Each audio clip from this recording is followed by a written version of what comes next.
Logo ఆవిష్కరణ వాయిదా పడింది. వచ్చే నెల 2వ తేదీన లోగోను ఆవిష్కరణ చేయాలని ప్రభుత్వం ముందుగా నిర్ణయించినప్పటికీ కొన్ని కారణాల వల్ల అది వాయిదా వేశారు. రాష్ట్ర గీతాన్ని మాత్రమే జూన్ 2వ తేదీన యథావిధిగా ఆవిష్కరించనున్నారు.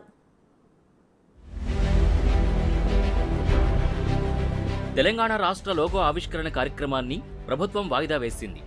జూన్ 2న రాష్ట్ర గీతాన్ని లోగోని ఒకేసారి రిలీజ్ చేయాలని ప్రభుత్వం ముందుగా నిర్ణయించింది.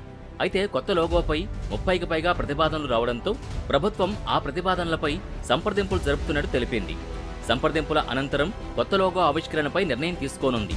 తెలంగాణ ఉద్యమ సమయంలో కవి అందశ్రీ రాసిన జై జై హే తెలంగాణ గీతాన్ని రాష్ట్ర గీతంగా గుర్తించాలని ప్రభుత్వం నిర్ణయించింది. ఈ గీతానికి కీరవాణి సంగీతం సమకూరుస్తున్నారు. 13 నిమిషాల 30 సెకండ్లతో పూర్తి నిడివిని, 2.5 నిమిషాలతో మరో గీతానికి కీరవాణి స్వరాల్ని సమకూర్చారు. దీన్ని 2వ తేదీన రాష్ట్ర గీతంగా ముఖ్యమంత్రి రేవంత్ రెడ్డి ఆవిష్కరించనున్నారు. ప్రజాపాలనలో సీఎం రేవంత్ రెడ్డి రాచరిక ఆనవాళ్లని ఒక్కొక్కటిగా చెరిపేస్తున్నారు. రాచరిక నియంతృత్వ ఆనవాళ్లు లేకుండా చేస్తున్నారు. రాజముద్రలో తెలంగాణ పోరాట పటిమ, త్యాగాలని ప్రతిబింబించేలా మార్పులు చేశారు. కాకతీయ కళాతోరణం, చార్మినార్ చిహ్నాల్ని తొలగించారు. లోగోలో ఇప్పటివరకు తెలంగాణ ప్రభుత్వం అని తెలుగులో, తెలంగాణ సర్కార్ అని హిందీలో ఉన్నాయి. అయితే సర్కార్ పదం స్థానంలో శాసన్ అనే పదాన్ని చేర్చారు.